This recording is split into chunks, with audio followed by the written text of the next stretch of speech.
Bonjour, bienvenue au comptoir Octo ce matin. On va donc parler du développement d'une application pour l'association Ma Petite Planète. La présentation va se dérouler en deux parties. La première partie, on va exposer un petit peu ce qu'on a fait. Donc, dans cette première partie, il y aura donc Clément, le cofondateur de Ma Petite Planète. Il y aura Julie de Sherit qui a accompagné le projet en tant que project manager à ce projet. Et puis, deux intervenants d'Octo, donc une entreprise de services numériques avec Jasmine et moi-même. Et donc ça va durer à peu près 25 minutes.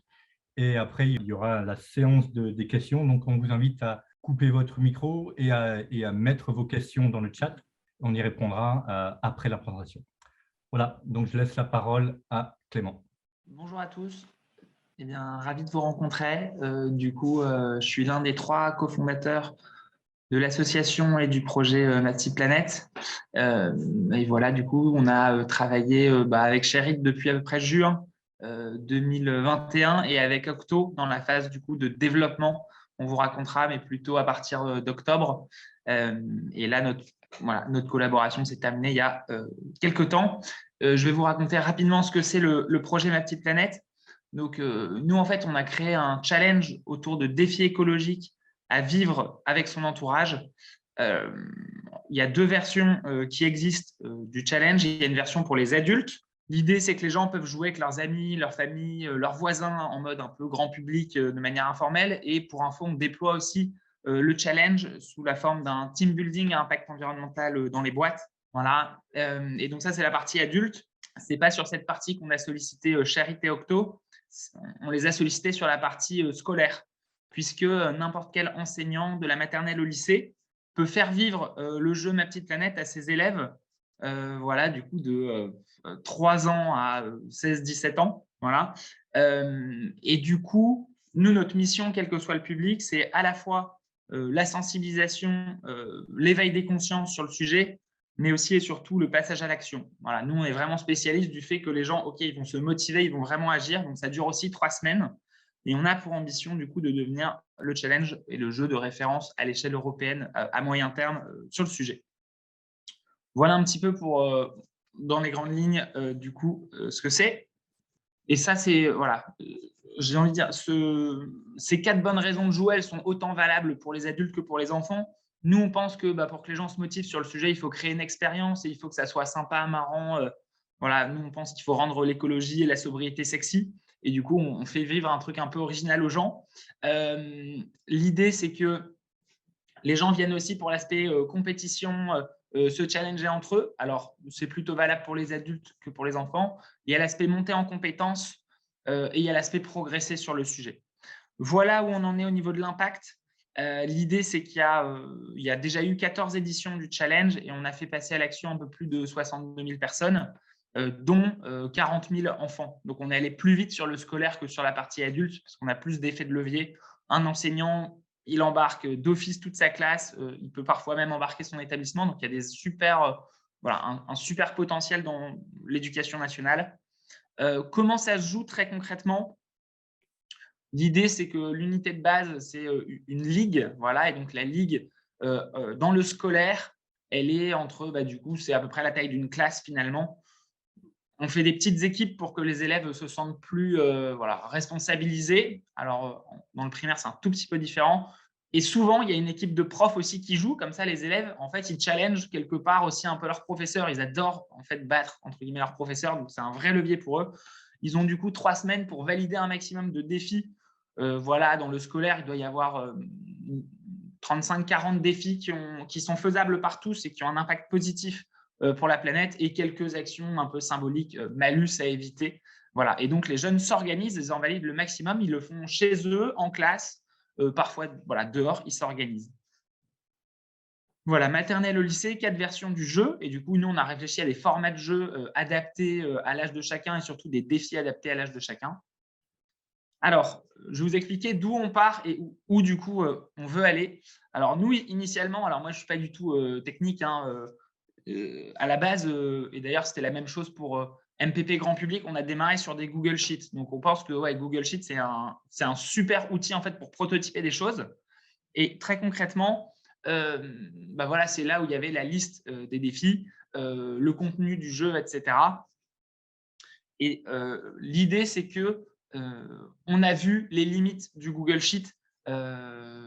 Du coup, vous imaginez bien, sur la dernière édition, on a fait jouer 21 000 élèves. Donc, il y a un peu plus de 850 classes qui ont joué. Donc, très concrètement, ça veut dire qu'on avait 850 Google Sheets qu'on avait envoyés aux professeurs. Et nous, on aspirait toutes les données de ces Google Sheets. On a établi ça un classement général. Donc, voilà, c'était pas facile, mais bon, c'était faisable. Là, on arrive un peu à la limite de l'outil, à la fois en termes de fonctionnalité, mais aussi en vrai d'interface.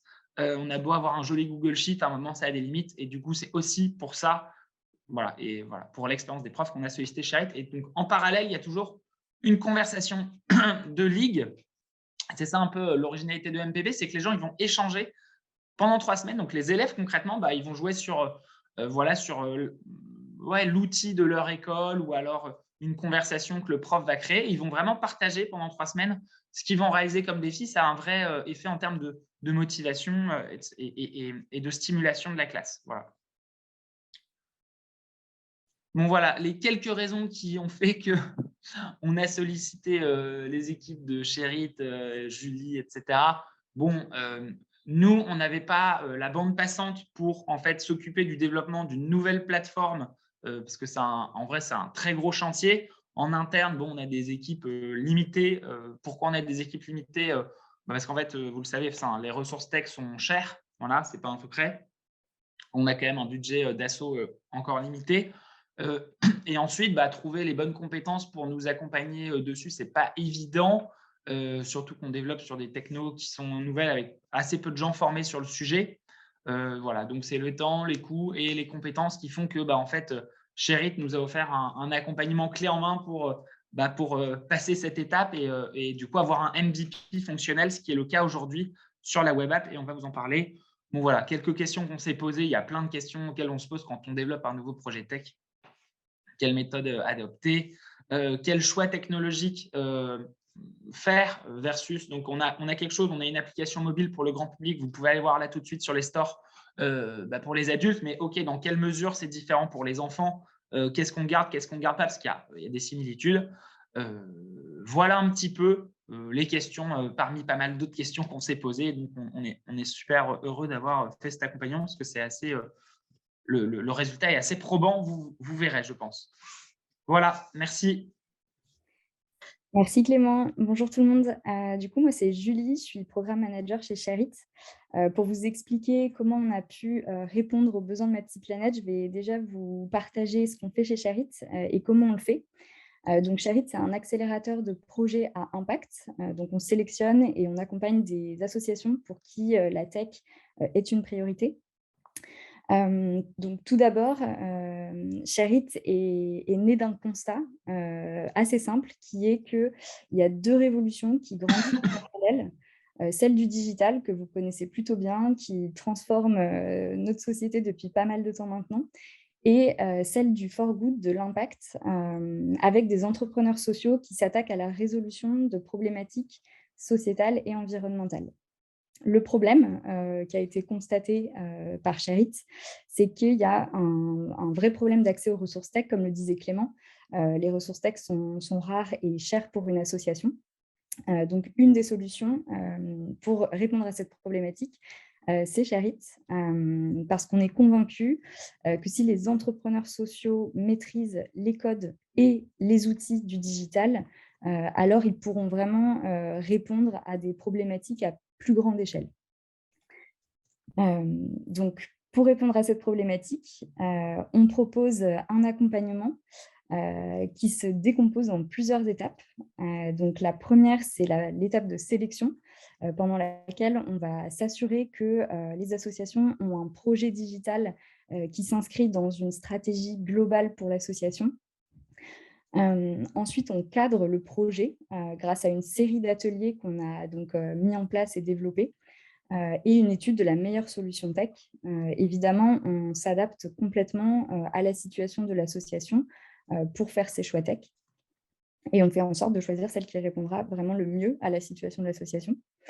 Ensuite, on développe ou on implémente une solution tech à 4 mains avec l'association pour vraiment lui donner les clés par la suite pour pouvoir mener son projet tech de manière autonome.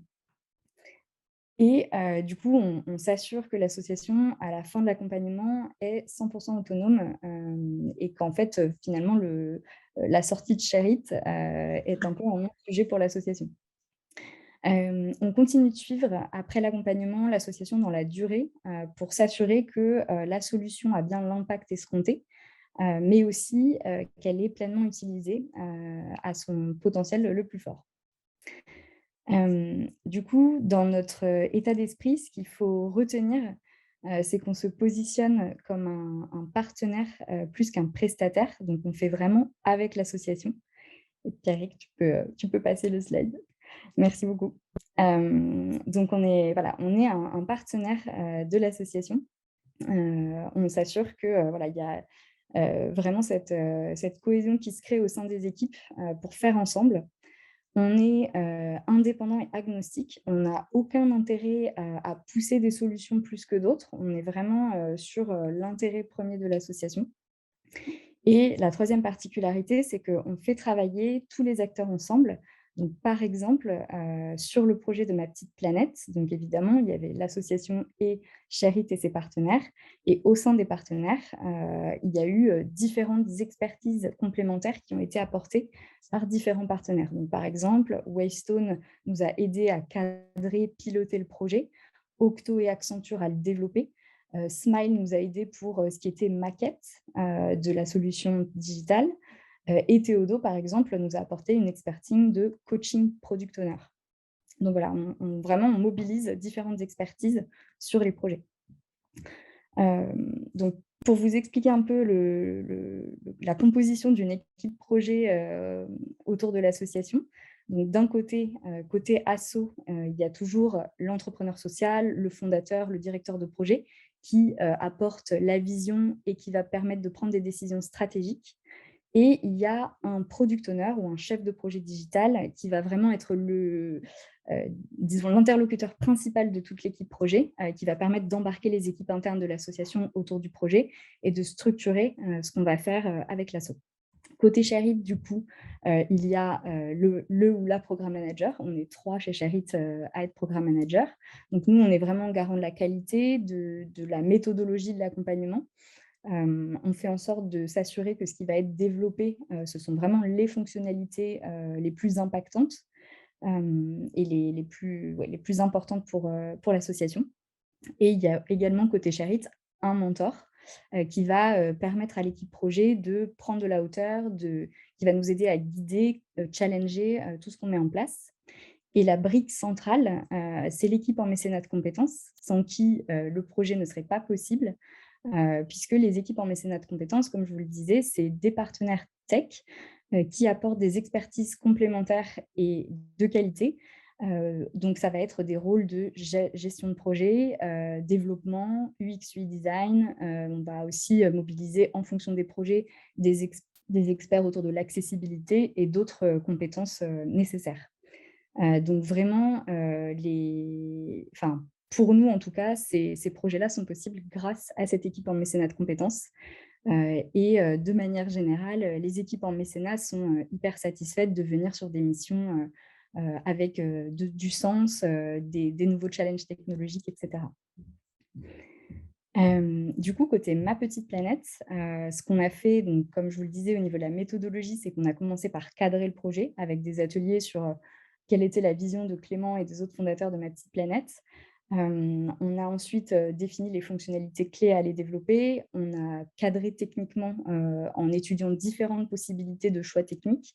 Et puis ensuite, on a sollicité du coup Octo et Accenture sur le développement de la solution, ce qui a permis de développer une première version du MVP de Ma Petite Planète scolaire en novembre. Et là, on continue jusqu'à mi-février sur le développement de ce MVP. L'idée, c'est que côté Ma Petite Planète, les personnes qui sont donc plus techniques, qui développent la partie grand public, puissent s'insérer dans ce développement-là pour maîtriser le code qui est développé et être autonome lorsque nous, on sortira entre guillemets du développement. Et donc l'enjeu de ce projet pour Ma Petite Planète, c'est un pilote au mois de mars pour la prochaine édition, pour pouvoir déployer ce MVP auprès d'une centaine d'enseignants, pouvoir embarquer du coup des nouveaux utilisateurs sur cette plateforme et puis ensuite itérer, la faire évoluer, la faire grandir. Côté Charit, du coup, il y a une des phases qui est vraiment clé, c'est cette partie de cadrage qui nous permet vraiment d'identifier les besoins côté association, donc de Ma Petite Planète. Donc, on a fait des ateliers où on a vraiment travaillé les parcours utilisateurs, les fonctionnalités clés.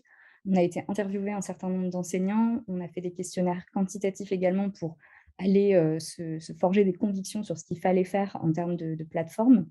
Donc, on s'est posé beaucoup de questions pendant cette phase de cadrage. J'en ai listé quelques-unes. Globalement, on s'est demandé sur quel device est-ce qu'il fallait qu'on développe la plateforme. Est-ce que c'était du full mobile? Est-ce qu'il fallait aller sur du web? Est-ce que les outils de messagerie qui sont utilisés en parallèle des Google Sheets actuellement devaient être présents sur la plateforme ou continuer de vivre de manière autonome? Est-ce qu'il y avait un besoin d'avoir une identification pour les élèves ou est-ce que finalement nos utilisateurs clés, nos joueurs principaux étaient les enseignants? Voilà, on s'est posé toutes ces questions, ce qui a permis vraiment de déterminer la meilleure solution tech pour continuer ce développement sur Ma Petite Planète scolaire. Et du coup, je vais laisser la main à Jasmine et Pierrick qui vont vous en dire plus sur la partie tech et leur mission pour Ma Petite Planète et Charit. Merci Julie. Alors oui, au niveau Octo, alors premièrement, donc par rapport à Octo, une ESN, pourquoi on a fait un mécénat? Premièrement parce que Octo veut s'engager sur des causes qui nous tiennent à cœur, nous les Octo, et puis parce que aussi tout ce qui est impacts environnementaux et sociétaux sont des choses importantes pour nous. Donc, par rapport au Tech for Good sur lequel Charit est spécialisé. Et ça nous a permis aussi de mettre en avant l'éco-conception, de réfléchir un petit peu, donner des conseils sur l'accessibilité. Et pour définir un petit peu ce que c'est que le mécénat de compétences, en fait, le mécénat de compétences, vu Octo, c'est de donner à disposition en fait, des Octos, des compétences des Octos pour ce temps de développement. Voilà. Donc, pour reprendre un petit peu ce qu'a dit Julie, mais vu du côté du développement, donc il y a eu ce cadrage, effectivement, donc avec un tech lead notamment aussi de chez Octo. Hein. Il y a eu donc une montée de notre part, Jasmine et moi, donc on a été les deux développeurs sur le Flutter et sur tout ce qui est back-end avec Firebase. Et il y a eu donc toute une phase de développement proprement dit. Donc, on va y revenir, mais autour du MVP, donc de conseils et de développement autour de tout ça. Et puis, comme j'ai dit, il y a eu quelques aspects qui ont été abordés pour sensibiliser l'éco-conception, accessibilité, et puis aussi tout ce qui était sécurisation des données et tout ce qui est réglementation RGPD. Et comme a exprimé Julie aussi, l'idée aussi, ça a été de transmettre les choses. Donc, il y a eu une personne qui a repris notre travail juste après. Donc, l'idée, c'était de passer un peu tout ça. Et puis, avec l'aspect conseil aussi, c'était d'aider. Sur Ma Petite Planète, il y avait une personne qui avait le rôle de product owner et de développeur. Donc, on a aussi de passer un petit peu tout ça par rapport à ce que nous, on fait au quotidien. Voilà. Donc, quand on est arrivé, il y avait 7 maquettes qui avaient été faites par les équipes de Charit et Ma Petite Planète. Donc, comme vous voyez, c'était bien dense. Donc, nous, une fois qu'on a monté en compétence sur Flutter notamment, on s'est aperçu qu'il fallait réduire un petit peu tout ça. Et donc, il fallait faire le MVP du MVP. Et je vais passer la parole à Jasmine pour vous expliquer cette partie-là. Alors, du coup, oui, on a dû faire le MVP du MVP parce qu'en fait, on s'est rendu compte que niveau timing, ça allait être assez serré. Du coup, on a procédé à une démarche, d'abord simplifier l'interface utilisateur, pour que ce soit toujours joli, mais qu'on ait le moins de contraintes possible en développement. Aussi, identifier finalement quels sont les parcours clés et indispensables pour faire marcher l'application. Et on a voulu privilégier une expérience de bout en bout et pas avoir en fait, des fonctionnalités qui sont présentes, qui sont développées, mais qu'au final on ne peut pas accéder parce qu'il nous manquerait un morceau du parcours. Alors pourquoi on fait tout ça? Parce qu'en fait, on voulait maximiser, notre apport en tant qu'Octo, pour Ma Petite Planète et vraiment, pouvoir profiter pleinement, du temps de dev qu'on avait pour qu'il soit vraiment utile et développer plus rapidement, dans le temps qu'on avait, donc un mini-meuble via Product et donc c'était un petit peu, le MVP du MVP parce que comme vous avez pu le voir, il y avait plusieurs versions finalement, de MVP. On peut dire qu'il y avait un MVP peut-être avec les Excel au début. Ensuite, le MVP de l'app et finalement le MVP de l'app, on l'a découpé en 3, donc une V1 faite par Octo, une V2 par, d'autres personnes et la V3 qui sortira, en mars.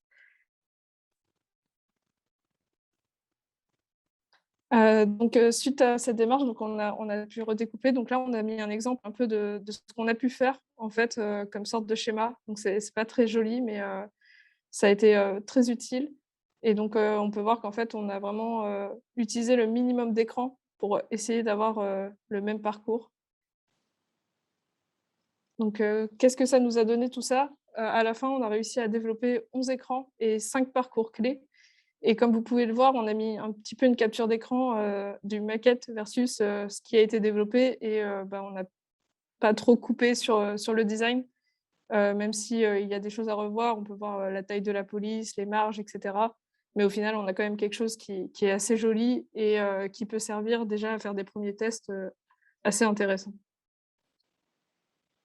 Donc ce qu'il faut retenir finalement, c'est que la perfection est atteinte, non pas lorsqu'il n'y a plus rien à ajouter, mais lorsqu'il n'y a plus rien à retirer. Et donc ça, c'est une citation d'Antoine de Saint-Exupéry et non pas de Gabriel, même si on aurait bien aimé. Et je profite, de parler de Gabriel pour, le remercier parce que c'est vraiment, lui qui nous a donné, l'impulsion dans cette démarche et il nous a vraiment, aidés tout au long, du projet. Donc voilà, on voulait le remercier. Donc qu'est-ce que tout ça nous a appris finalement? Déjà côté Octo, on a pu monter en compétences sur des nouvelles technos, notamment Flutter et même, Flutter pour le web. C'est pas des projets qu'on a souvent. On a pu aussi, affiner nos convictions, sur des projets qui sont, concrets et notamment, parler un peu plus, d'éco-conception et de travailler à une échelle, qui est peut-être plus humaine que d'habitude. Ça nous a obligés à nous réinventer assez souvent et trouver, des solutions pour développer plus vite, pour, répondre à un besoin aussi. Et du coup, on avait des petites frustrations quand même, sur le timing notamment et couper, c'est pas toujours simple, mais on est très content d'avoir, travaillé avec Sherrit et Ma Petite Planète parce que, ils ont fait preuve de beaucoup d'agilité. À aucun moment, ça a été, difficile et tout a été, bien accepté et on a pu avancer, dans une relation de confiance, tous ensemble et voilà et une autre petite frustration, c'était, sur le distanciel, parce qu'on aurait aimé, se voir plus souvent, mais bon, c'était pas possible dans les temps actuels et je passe la main à Julie pour, vous dire ses enseignements. Merci Jasmine. Du coup, côté Charit, c'était notre première collaboration avec les équipes d'Octo et c'était une super première collaboration. Merci Jasmine, Pierrick, Gabriel pour tout le travail que vous avez fait. Comme tu le disais, je pense que ça a très bien fonctionné parce qu'on avait vraiment un état d'esprit hyper en phase en fait sur la vision du MVP, sur avoir le plus d'efficacité sur les développements pour permettre à Ma Petite Planète d'avoir une première version du MVP, un premier MVP qui soit exploitable au plus vite dans le temps que vous aviez. Donc voilà, on est ravis d'avoir pu embarquer Octo dans cette aventure et de mobiliser du coup des experts, notamment Gabriel qui nous a beaucoup apporté sur Flutter. Parce que c'est une techno qu'on ne connaissait pas forcément encore beaucoup. Et du coup, on est hyper content d'avoir pu développer ce MVP avec vous. Je te passe la main, Clément. Merci.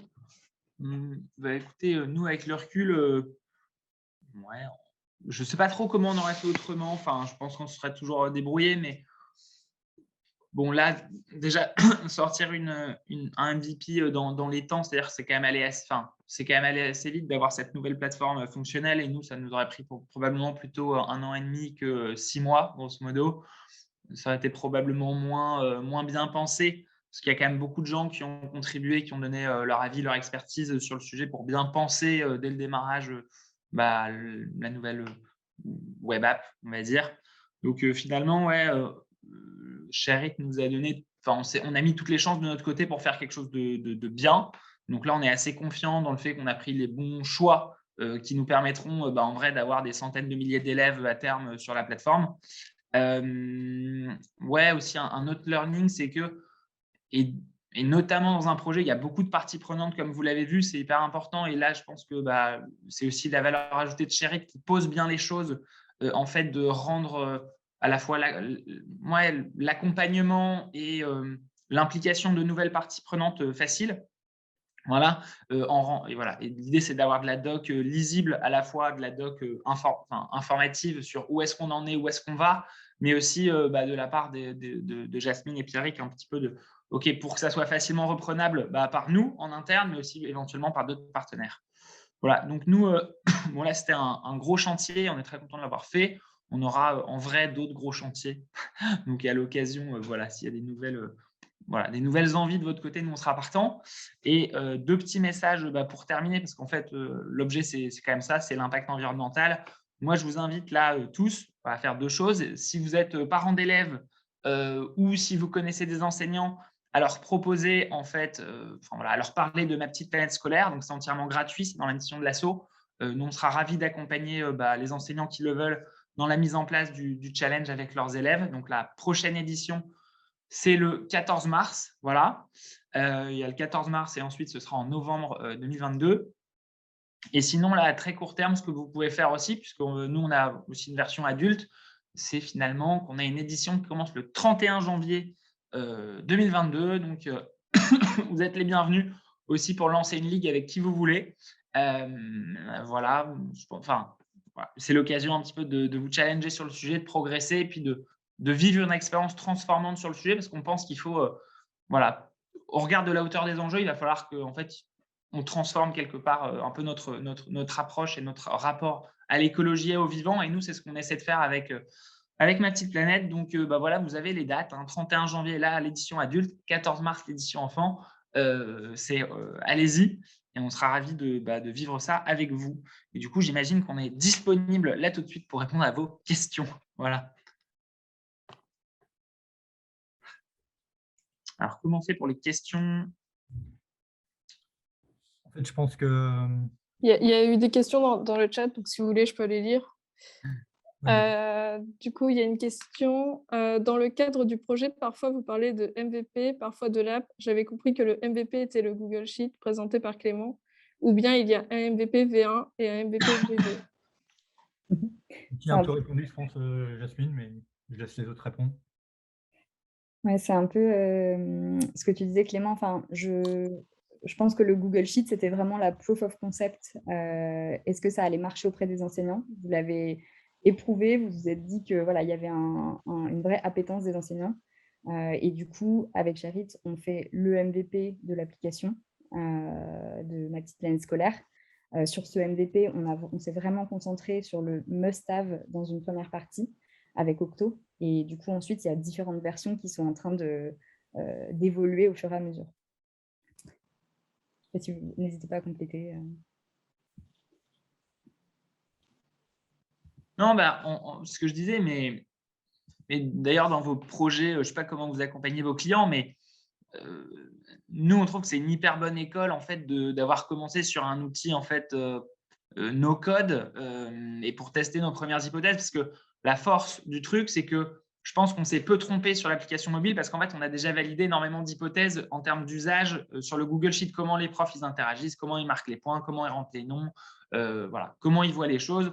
Et du coup, la vision qu'on a de cet outil no code, on l'a transposé sur une application Et bon, on verra avec, en tout cas, c'est ce qu'on avait fait aussi pour la partie adulte et je pense qu'on s'est peu trompé. Donc, j'espère qu'on se trompera peu. Donc, voilà, c'est bien de bidouiller, je pense, au début un peu sur des outils simples, facilement modifiables, même par des non-tech pour tester des hypothèses, quoi. Donc, c'était un petit peu notre approche avec cette histoire de Google Sheet. Voilà. Ok. Du coup, il y a une seconde question. Quels critères ont dirigé le choix techno de Flutter? Je peux peut-être commencer à répondre à ce point-là. Du coup, on a étudié différents scénarios de solutions tech en phase de cadrage.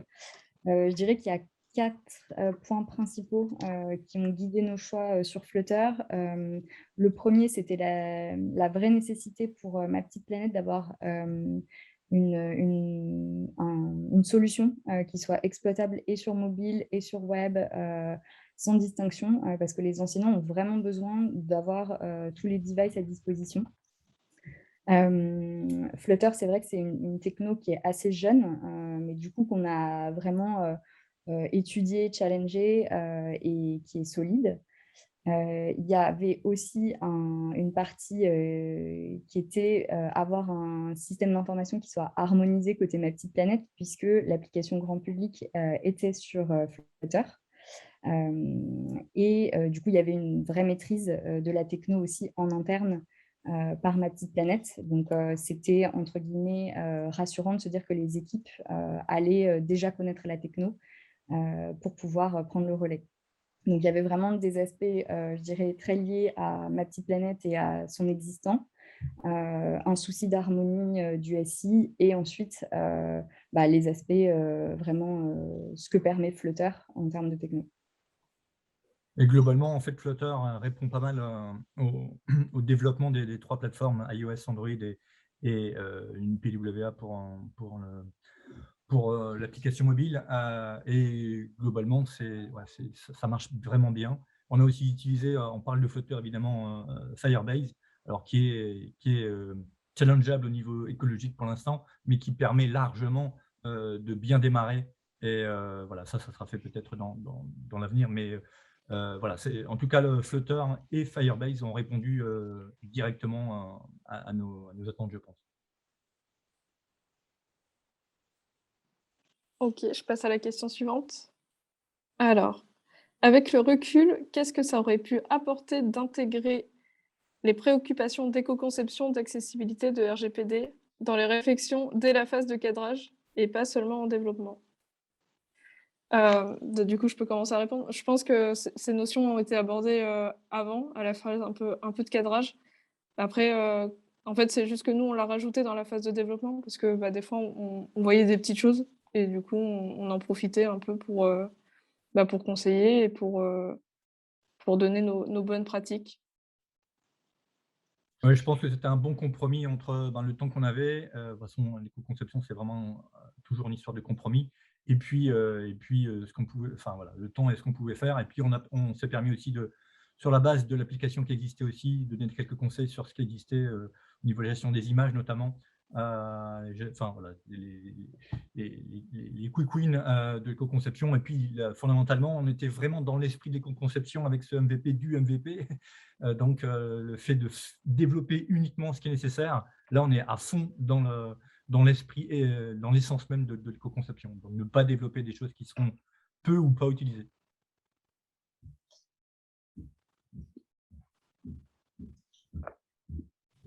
Et en fait, peut-être ajouter aussi, moi, j'étais très encouragé de voir la réponse, la congruence qu'avait Ma Petite Planète sur ça, désireux de monter en compétence là-dessus, se remettre en question sur les sujets qu'on vient d'aborder, design, image, etc.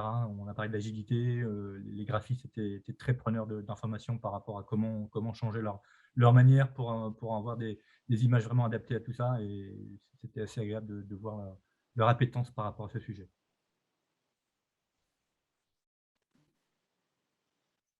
Et on a une dernière question. Pour les équipes et experts qui font du don en compétences, comment sont cadrés, pilotés les volumes de dons? Nombre de jours hommes affectés au projet. Alors, Je vais répondre Ouais. si tu veux, Jasmine. Ouais, je veux bien. Ouais, bonjour à tous. Donc moi, je suis Céline Audibert, je fais partie de l'équipe RH d'Octo, donc je suis chargée de développement RH. Et parmi mes missions, je suis en charge du pilotage donc du mécénat de compétences.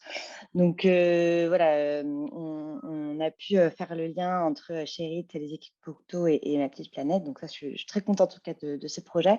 Pour répondre à la question, alors en fait, on a un comité de pilotage avec un budget de mécénat de compétences qu'on identifie tous les ans. Et donc, on va arbitrer donc en fonction des projets, on vérifie bien si c'est un organisme d'intérêt général.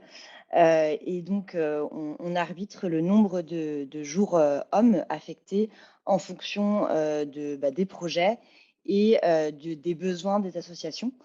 Donc là, en l'occurrence, on s'est mis en relation avec Julie au tout départ pour estimer le nombre de jours hommes dont Ma Petite Planète avait besoin. Et en fonction de notre budget, de ce qu'on est capable de donner, de ce qu'on se dit qu'il est intéressant de donner pour telle ou telle association, eh bien, on ajuste ce nombre de jours hommes. Donc, effectivement, là, par exemple, pour Ma Petite Planète, on savait qu'il y avait à avoir du développement. Donc, on s'est dit que c'était important de pouvoir donner un certain nombre de jours quand même assez conséquent, ce qu'on n'avait pas forcément l'habitude de faire auparavant. Même si ça restait quand même un nombre de jours restreint pour l'équipe. Et c'est pour ça aussi qu'ils ont été un petit peu, ils ont dû rationaliser par rapport à ce temps donné. Donc voilà un peu pour expliquer comment on gère ce don de jours hommes et de compétences aux associations. Est-ce que c'est bon? Est-ce que j'espère avoir répondu à la question? Alors, il y a plus de questions dans le chat. Si jamais j'ai loupé votre question, n'hésitez pas soit à la remettre, soit à ouvrir votre micro et poser directement la question. Et s'il y a d'autres questions, bah, pareil, vous pouvez ouvrir vos micros, il y a pas de souci. Moi, très rapidement, c'est pas une question. Bonjour Julie, je suis aussi une Octo. C'était pour répondre à Sylvain sur en fait être dès le cadrage très rapidement sur les aspects de numérique responsable, notamment éco-conception, protection des données. C'est qu'en vue du nombre de jours très restreint à louer, c'était peut-être compliqué et le calendrier était très court d'avoir beaucoup de jours de cadrage, mais en tout cas, au vu des convictions qu'on a chez Octo en termes de numérique responsable, nos projets, dès le cadrage, prennent en compte vraiment la protection des données, l'accessibilité et l'éco-conception dans les besoins du client. C'est vraiment super important en fait, d'intervenir dès la conception pour ne pas refaire tout le produit ou pas avoir de gros oublis plus tard. Merci pour la précision. Il y a une nouvelle question du coup dans le chat. Donc une question pour Octo. Avez-vous les points clés et avantages à donner pour mettre en place du mécénat de compétences dans une structure qui n'est pas très ouverte à cela? Je vais répondre, Jasmine, si tu veux.